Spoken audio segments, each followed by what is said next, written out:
रामटेक जवळच्या कवळक दुधाळा शांतीनाथ मंदिरजवळील रहिवासी हर्षल धनराज कोटांगले याचा गावात राहणारा स्वप्नील इंगोले या युवकासोबत पैशाचा वाद सुरू होता।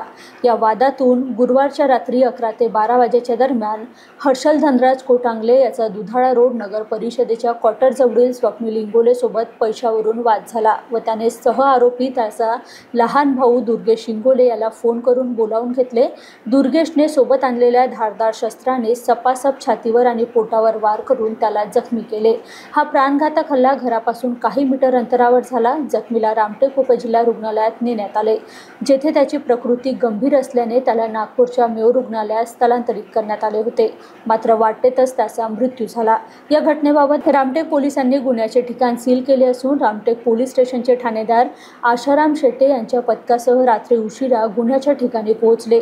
पोलिसांनी गुन्हा दाखल करून आरोपींना अवघ्या काही तासात अटक करून भारतीय न्याय संहिता जुने कलम 302 व नवीन कलम 103 नुसार गुन्हा दाखल करून पुढील कारवाई रामटेक पोलीस करीत आहे।